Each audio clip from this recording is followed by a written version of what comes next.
بسم الله الرحمن الرحيم. ألف لام را.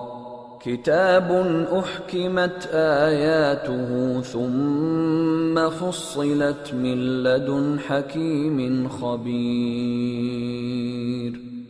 ألا تعبدوا إلا الله إنني لكم منه نذير وبشير. وأن استغفروا ربكم ثم توبوا إليه يمتعكم متاعا حسنا إلى أجل مسمى ويؤت كل ذي فضل فضله وإن تولوا فإني أخاف عليكم عذاب يوم كبير. إلى الله مرجعكم وهو على كل شيء قدير. ألا إنهم يثنون صدورهم ليستخفوا منه ألا حين يستغشون ثيابهم يعلم ما يسرون وما يعلنون إنه عليم بذات الصدور. وما من دابة في الأرض إلا على الله رزقها ويعلم مستقرها ومستودعها كل في كتاب مبين. وهو الذي خلق السماوات والأرض في 6 أيام وكان عرشه على الماء ليبلوكم أيكم أحسن عملا. ولئن قلت إنكم مبعوثون من بعد الموت ليقولن الذين كفروا إن هذا إلا سحر مبين. ولئن أخرنا عنهم العذاب إلى أمة معدودة ليقولن ما يحبسه ألا يوم يأتيهم ليس مصروفا عنهم وحاق بهم ما كانوا به يستهزئون. ولئن أذقنا الإنسان منا رحمة ثم نزعناها منه إنه ليئوس كفور. ولئن أذقناه نعماء بعد ضراء مسته ليقولن ذهب السيئات عني إنه لفرح فخور. إلا الذين صبروا وعملوا الصالحات أولئك لهم مغفرة وأجر كبير. فلعلك تارك بعض ما يوحى إليك وضائق به صدرك أن يقولوا لولا أنزل عليه كنز أو جاء معه ملك إنما أنت نذير والله على كل شيء وكيل أم يقولون افتراه قل فأتوا ب10 سور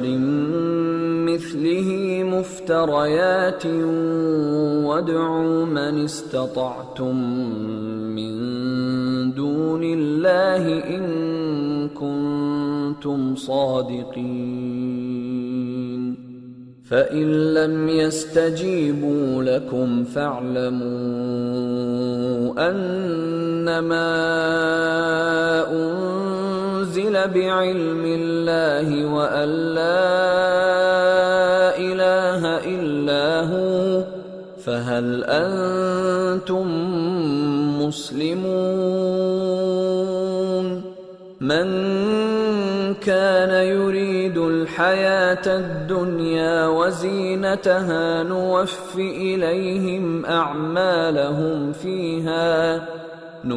إليهم أعمالهم فيها وهم فيها لا يبخسون أولئك الذين ليس لهم في الآخرة إلا النار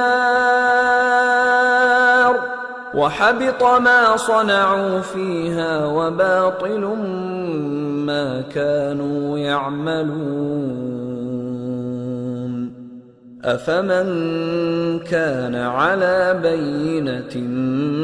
من ربه ويتلوه شاهد منه ومن قبله كتاب موسى إماما ورحمة أولئك يؤمنون به ومن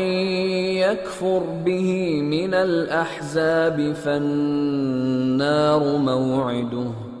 فلا تك في مرية منه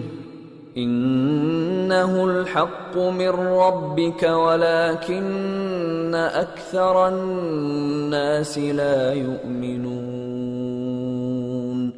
ومن أظلم ممن افترى على الله كذبا أولئك يعرضون على ربهم ويقول الأشهاد هؤلاء الذين كذبوا على ربهم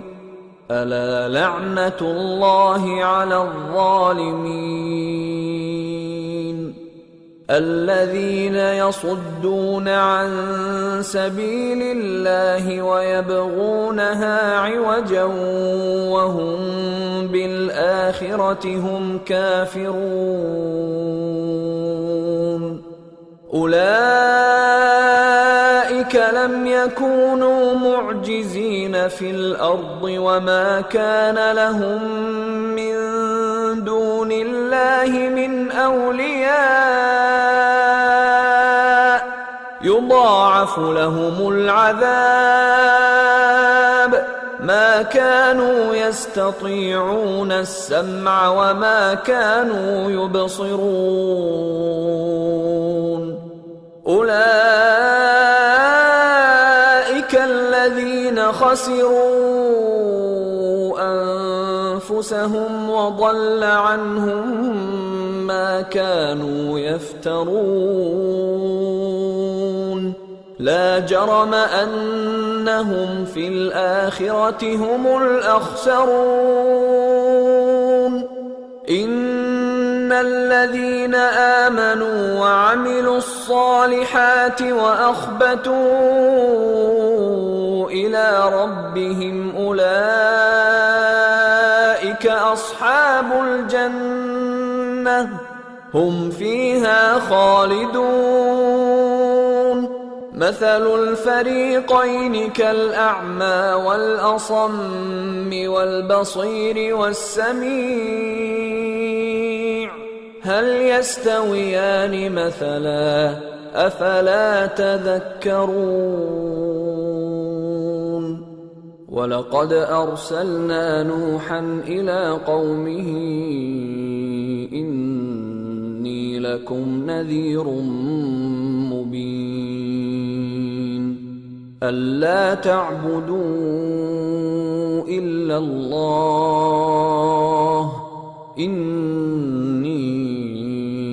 أخاف عليكم عذاب يوم أليم فقال الملأ الذين كفروا من قومه ما نراك إلا بشرا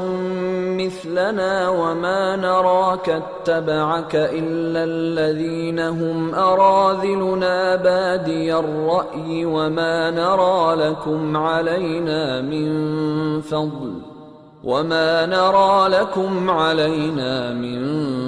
فضل بل نظنكم كاذبين قال يا قوم أرأيتم إن كنت على بينة من ربي وآتاني رحمة من عنده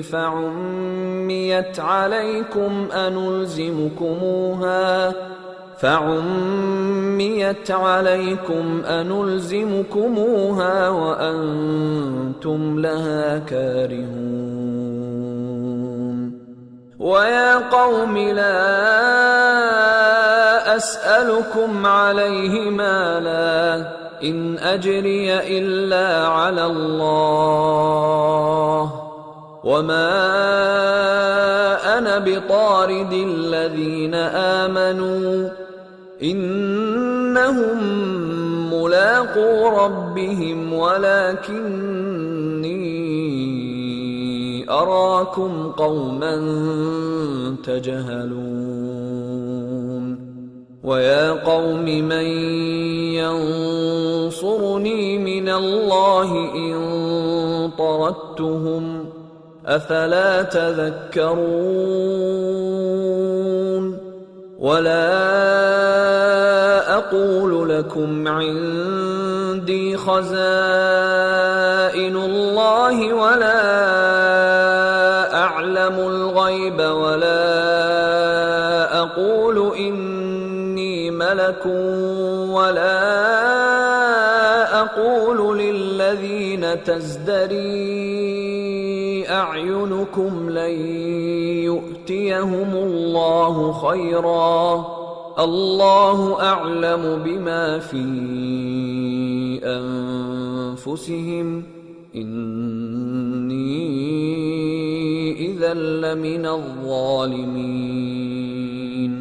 قالوا يا نوح قد جادلتنا فأكثرت جدالنا فأتنا بما تعدنا إن كنت من الصادقين قال إنما يأتيكم به الله إن شاء وما أنتم بمعجزين ولا ينفعكم نصحي إن أردت أن أنصح لكم إن كان الله يريد أن يغويكم هو ربكم وإليه ترجعون أم يقولون افتراه قل إن افتريته فعلي إجرامي وأنا بريء مما تجرمون وأوحي إلى نوح أنه لن يؤمن من قومك إلا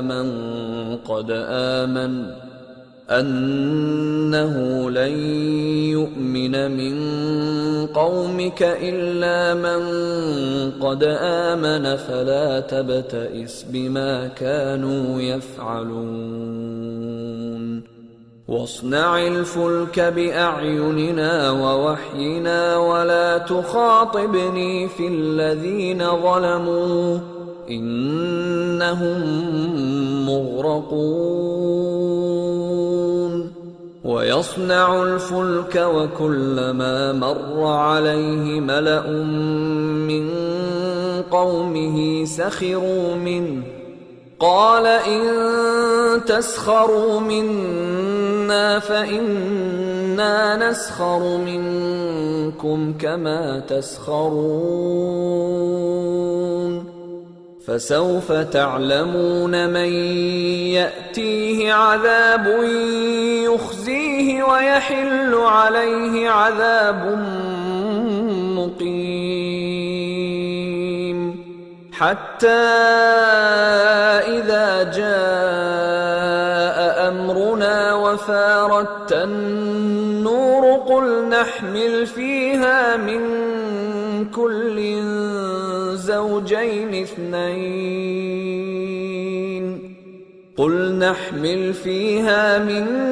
كل زوجين اثنين وأهلك إلا من سبق عليه القول وما آمن معه إلا قليل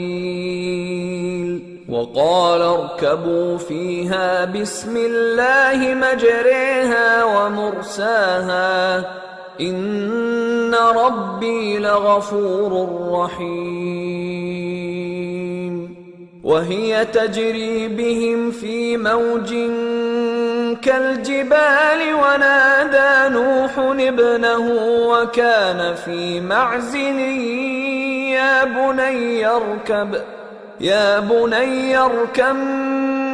معنا ولا تكن مع الكافرين قال سآوي إلى جبل يعصمني من الماء قال لا عاصم اليوم من أمر الله إلا من رحم وحال بينهما الموج فكان من المغرقين وقيل يا أرض ابلعي ماءك ويا سماء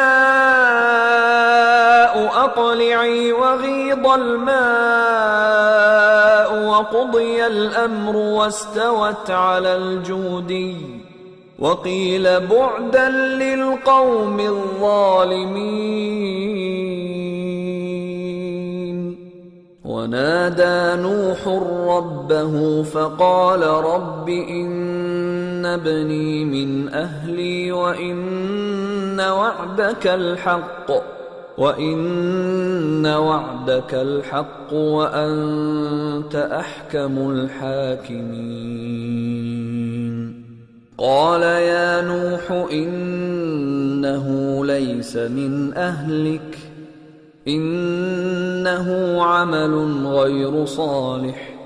فلا تسألني ما ليس لك به علم إني أعظك أن تكون من الجاهلين قال رب إني أعوذ بك أن أسألك ما ليس لي به علم وإلا تغفر لي وترحمني أكن من الخاسرين قيل يا نوح اهبط بسلام منا وبركات عليك وعلى ممن معك وأمم سنمتعهم ثم يمسهم منا عذاب أليم تلك من أنباء الغيب نوحيها إليك ما كنت تعلمها أنت ولا قومك من قبل هذا فاصبر إن العاقبة للمتقين.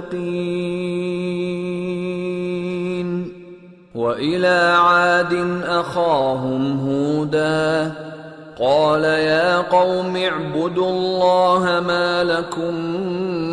من إله غيره إن أنتم إلا مفترون. يا قوم لا أسألكم عليه أجرا إن أجري إلا على الذي فطرني أفلا تعقلون. ويا قوم استغفروا ربكم ثم توبوا إليه يرسل السماء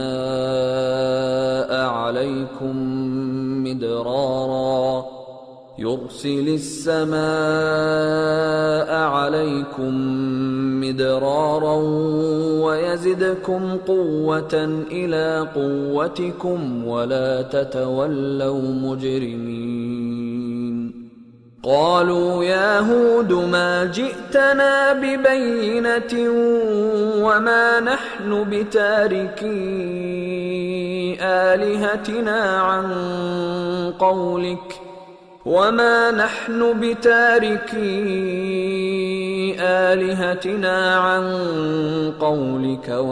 نحن لك بمؤمنين. إن نقول إلا اعتراك بعض آلهتنا بسوء قال إني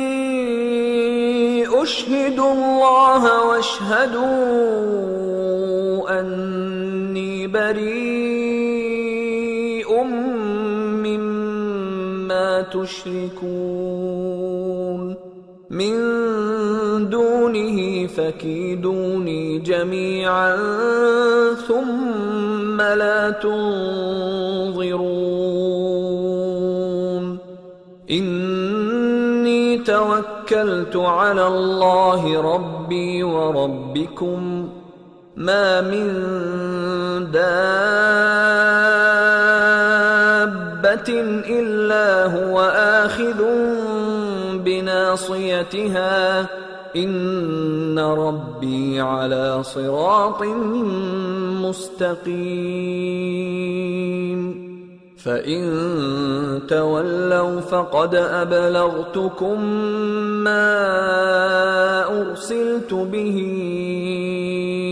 إليكم ويستخلف ربي قوما غيركم ولا تضرونه شيئا إن ربي على كل شيء حفيظ. ولما جاء أمرنا نجينا هودا والذين آمنوا معه برحمة منا ونجيناهم من عذاب غليظ. وتلك عاد جحدوا بآيات ربهم وعصوا رسله واتبعوا أمر كل جبار عنيد. وأتبعوا في هذه الدنيا لعنة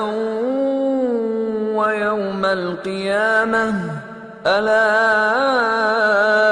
إن عادا كفروا ربهم ألا بعدا لعاد قوم هود.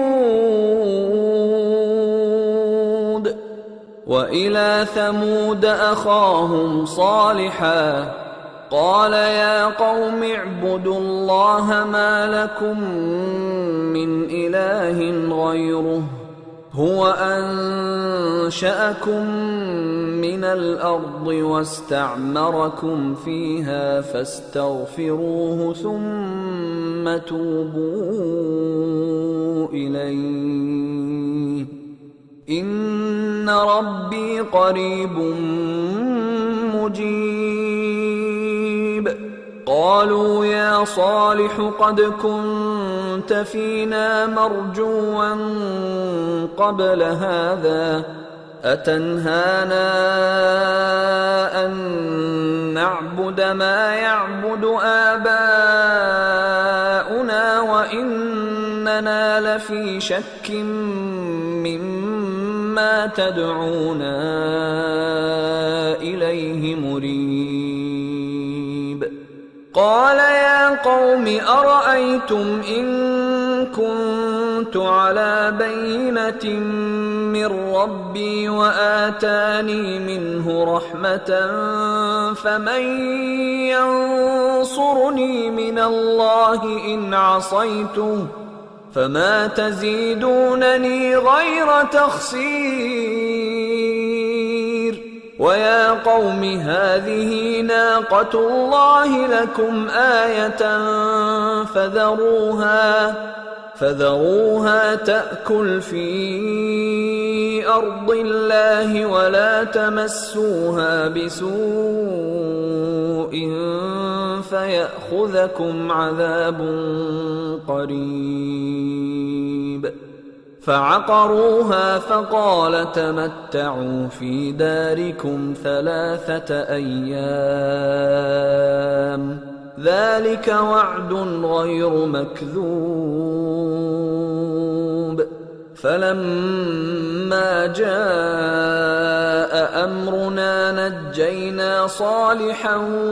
والذين آمنوا معه برحمة منا ومن خزي يومئذ إن ربك هو القوي العزيز. وأخذ الذين ظلموا الصيحة فأصبحوا في ديارهم جاثمين كأن لم يغنوا فيها ألا إن ثمود كفروا ربهم ألا بعدا لثمود. ولقد جاءت رسلنا إبراهيم بالبشرى قالوا سلاما قال سلام فما لبث أن جاء بعجل حنيذ. فلما رأى أيديهم لا تصل إليه نكرهم وأوجس منهم خيفة قالوا لا تخف إنا أرسلنا إلى قوم لوط وامرأته قائمة فضحكت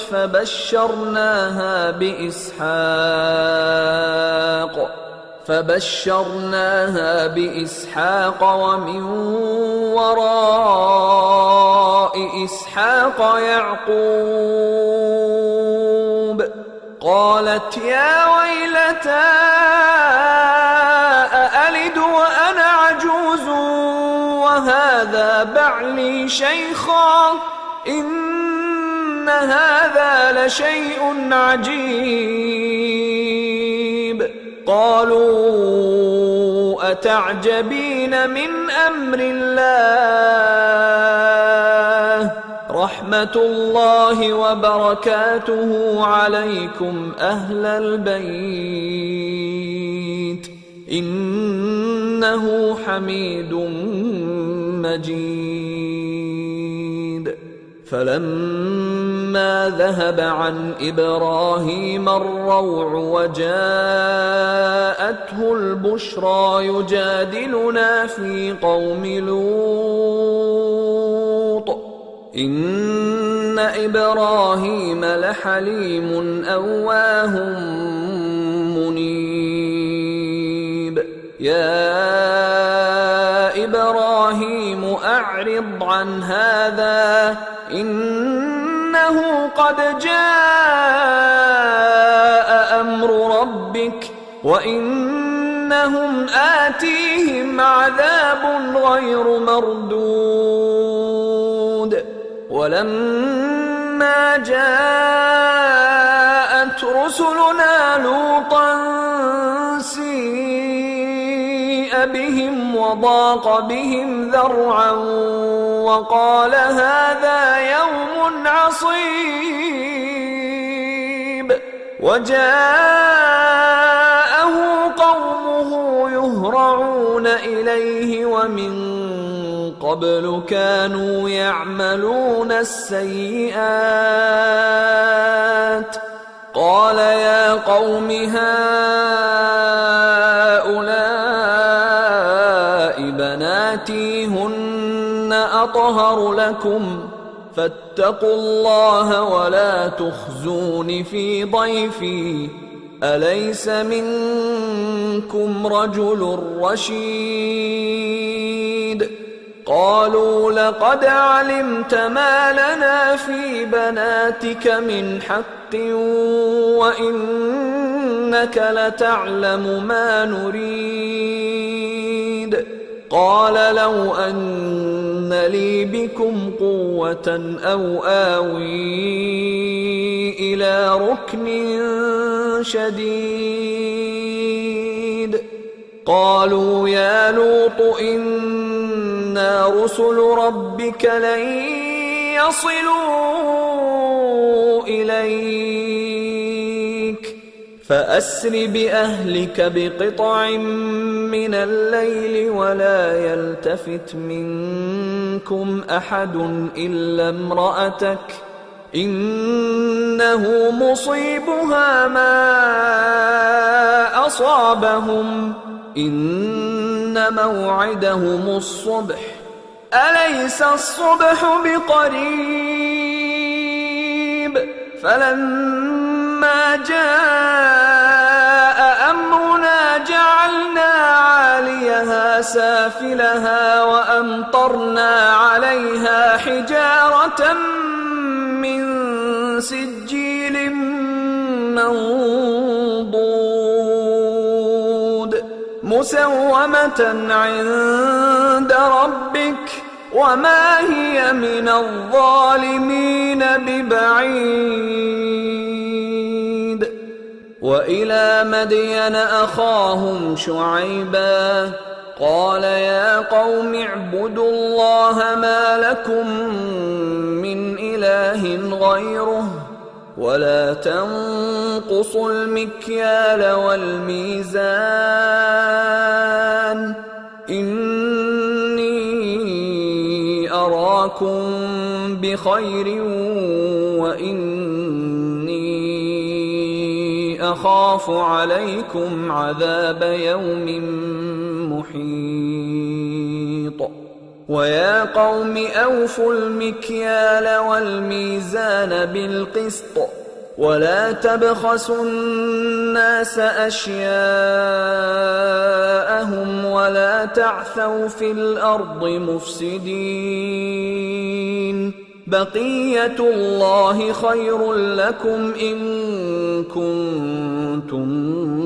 مؤمنين وما أنا عليكم بحفيظ قالوا يا شعيب أصلاتك تأمرك أن نترك ما يعبد آباؤنا أو أن نفعل في أموالنا ما نشاء إنك لأنت الحليم الرشيد قال يا قوم أرأيتم إن كنت على بينة من ربي ورزقني منه رزقا حسنا وما أريد أن أخالفكم إلى ما أنهاكم عنه إن أريد إلا الإصلاح ما استطعت وما توفيقي إلا بالله عليه توكلت وإليه أنيب ويا قوم لا يجرمنكم شقاقي أن يصيبكم مثل ما أصاب قوم نوح أو قوم هود أو قوم صالح وما قوم لوط منكم ببعيد واستغفروا ربكم ثم توبوا إليه إن ربي رحيم ودود قالوا يا شعيب ما نفقه كثيرا مما تقول وإنا لنراك فينا ضعيفا ولولا رهطك لرجمناك وما أنت علينا بعزيز قال يا قوم أرهطي أعز عليكم من الله واتخذتموه وراءكم ظهريا إن ربي بما تعملون محيط ويا قوم اعملوا على مكانتكم إني عامل سوف تعلمون من يأتيه عذاب يخزيه ومن هو كاذب وارتقبوا إني معكم رقيب ولما جاء أمرنا نجينا شعيبا والذين آمنوا معه برحمة منا وأخذت الذين ظلموا الصيحة فأصبحوا في ديارهم جاثمين كأن لم يغنوا فيها ألا بعدا لمدين كما بعدت ثمود ولقد أرسلنا موسى بآياتنا وسلطان مبين إلى فرعون وملئه فاتبعوا أمر فرعون وما أمر فرعون برشيد يقدم قومه يوم القيامة فأوردهم النار وبئس الورد المورود وأتبعوا في هذه لعنة ويوم القيامة بئس الرفد المرفود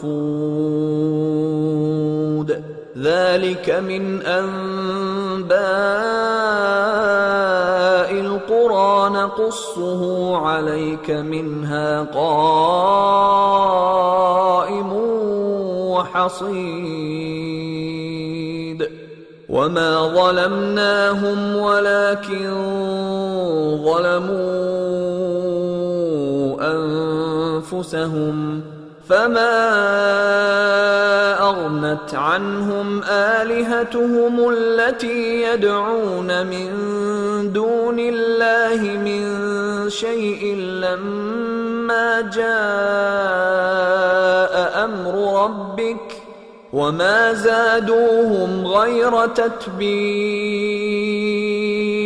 وكذلك أخذ ربك إذا أخذ القرى وهي ظالمة إن أخذه أليم شديد إن في ذلك لآية لمن خاف عذاب الآخرة ذلك يوم مجموع له الناس وذلك يوم مشهود وما نؤخره إلا لأجل معدود يوم يأتي لا تكلم نفس إلا بإذنه فمنهم شقي وسعيد فأما الذين شقوا ففي النار لهم فيها زفير وشهيق خالدين فيها ما دامت السماوات والأرض إلا ما شاء ربك إن ربك فعال لما يريد وأما الذين سعدوا ففي الجنة خالدين فيها ما دامت السماوات والأرض إلا ما شاء ربك عطاء غير مجذوذ فلا تك في مرية مما يعبد هؤلاء ما يعبدون إلا كما يعبد آباؤهم من قبل وإنا لموفوهم نصيبهم غير منقوص ولقد آتينا موسى الكتاب فاختلف فيه ولولا كلمة سبقت من ربك لقضي بينهم وإنهم لفي شك منه مريب وإن كلا لما ليوفينهم ربك أعمالهم إنه بما يعملون خبير فاستقم كما أمرت ومن تاب معك ولا تطغوا إنه بما تعملون بصير ولا تركنوا إلى الذين ظلموا فتمسكم النار وما لكم من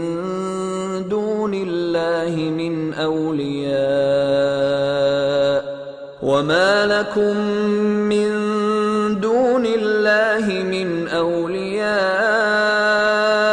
ثم لا تنصرون وأقم الصلاة طرفي النهار وزلفا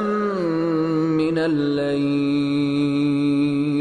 إن الحسنات يذهبن السيئات ذلك ذكرى للذاكرين واصبر فإن الله لا يضيع أجر المحسنين فلولا كان من القرون من قبلكم أولو بقية ينهون عن الفساد في الأرض إلا قليلا ممن أنجينا منهم واتبع الذين ظلموا ما أترفوا فيه وكانوا مجرمين وما كان ربك ليهلك القرى بظلم وأهلها مصلحون ولو شاء ربك لجعل الناس أمة واحدة ولا يزالون مختلفين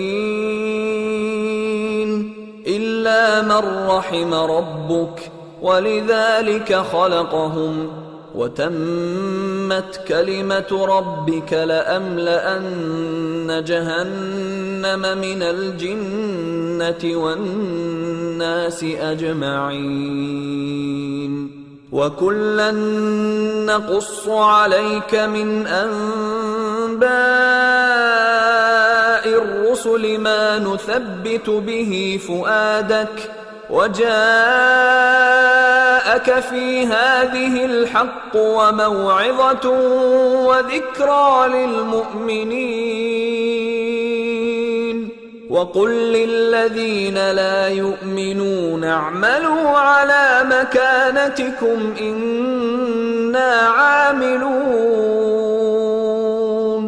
وانتظروا إنا منتظرون ولله غيب السماوات والأرض وإليه يرجع الأمر كله فاعبده وتوكل عليه وما ربك بغافل عما تعملون